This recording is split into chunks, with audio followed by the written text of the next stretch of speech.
more than just bone and skin. Listen to the song of the wind. Practice, practice, practice often implies personhood. Person has to be practicing.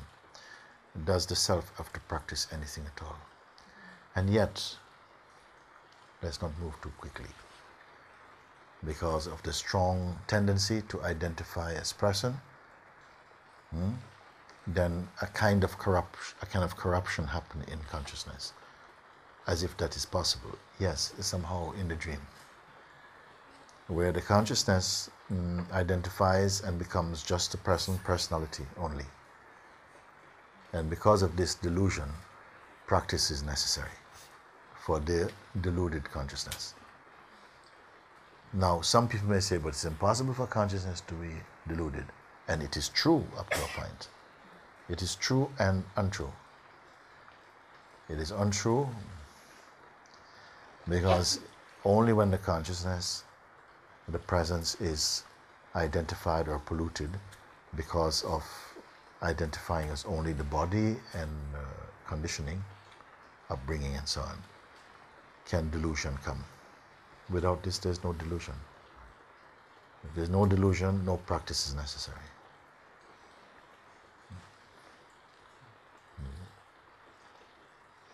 And some people have got a very sharp intellect, and so they can catch this at a mental level, but still it hasn't really been transmuted into living experience.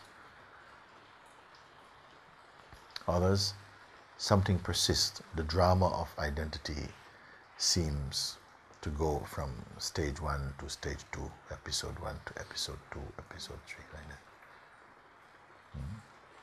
So satsang is for that, because gradually the tendency to identify weakens and finally collapses. But yet it seems so rare. There seems such a powerful pull, a loyalty to identity. And even with those who have been practicing spirituality for some time, it seems the stain of identity is the last to go. Still, we hold on to me. This is me, and I know, but I said to you before, and oh, why are you talking to me? And so, my God, it's disgusting, in a way, because so many have come and have entered again their full hearts into emptiness and feel the fullness of emptiness. What a paradox. The full joy, beyond the facade of personhood. And still the waves of duality pull you back in, pull you out into the waters again and wash you back up on the shore like that. While we have the sense of identity, and it will just go on for a while. Don't be afraid. You see. But where there is inside true earnestness for the truth, and there are some beings who, despite so much going on, as it were, their drive for freedom is so strong that they will be liberated. And it's not a question of maybe in another year or 2 years. I don't look at it like that. Because when I see each one, I see only the self. But when I hear you, I hear the non-self. I hear the person. I hear the feeling, oh yes, but how can I do this? And oh, okay. And then we have to work like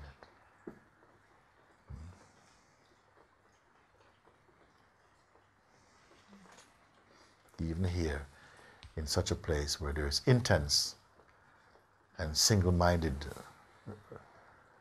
explorations in the truth, powerful distractions are playing. But the one who is earnest will transcend their influence very quickly.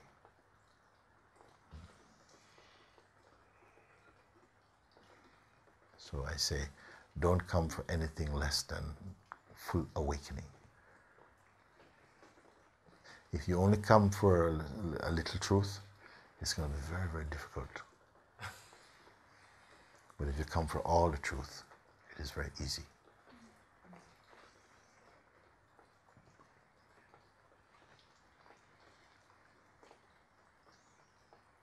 Some disagree, of course. Very good.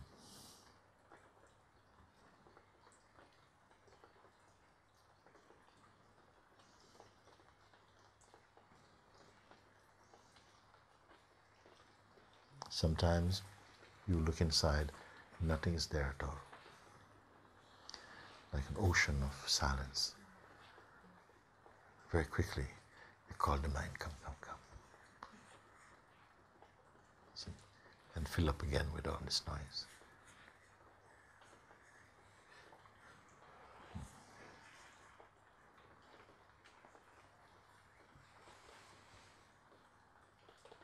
For a sage, noise or not noise don't make any difference to them. It means nothing at all. Their being is totally unshakable. It doesn't depend on anything phenomenal. So nothing in the phenomenal world can move them. That was just child's talk. Only when you conceive of yourself as merely a person can somehow the waves, let's put it, the waves of the mind can trouble you. And it is good that they trouble you. If they don't trouble you, you might just believe that you're a person.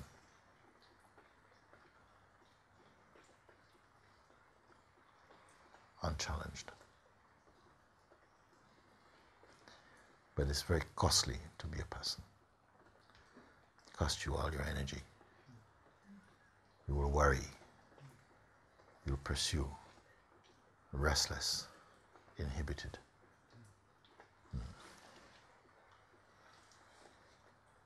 When we transcend the limited identity of a person,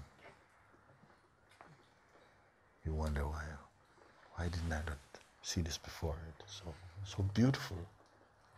It is so beautiful. I remember once being in Switzerland, in a certain part of Switzerland. I think it was Appenzell, a place called Appenzell. I was there with a friend, and when somehow we got rained in and strong snow. For a whole week we could not leave the house. It was full up to the windows were snow. I'd never seen anything like this. And then after that the rains came and the clouds closed the sky. We were in this miserable place. And then one day the rain was so heavy, then the snow itself cleared. And she said, let's go for a walk. I said, walk? Yeah, let's go for a walk. And then we walked and we started going up the mountain. And after maybe 1 hour of walking, we came right out of the clouds. Out of the clouds and came above. I could look at the clouds, I never saw. I said, I only see this in an airplane, I never see it on foot. The clouds were beneath us, and above the clouds, beautiful sunshine. Beautiful rabbits bouncing about on the top of the hill. And oh my God, what has happened? We have been here and living underneath this big dark cloud, raining, feeling miserable and can't go anywhere. And yet above the clouds, this beautiful life is going on. The birds all flying around. How can it be like this? It's a beautiful metaphor for living in the ego. Living under the sky of the ego. It's something like this. But you think it's your world, that's all we know is like this. And then you climb into the heights of your own being. And you say, oh my gosh. I'm the same, but different. Okay.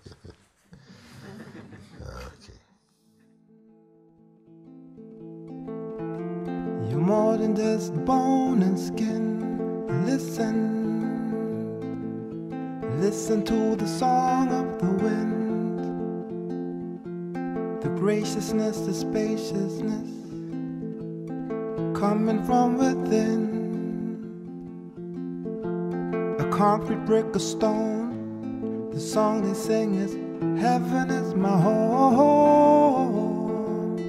Heaven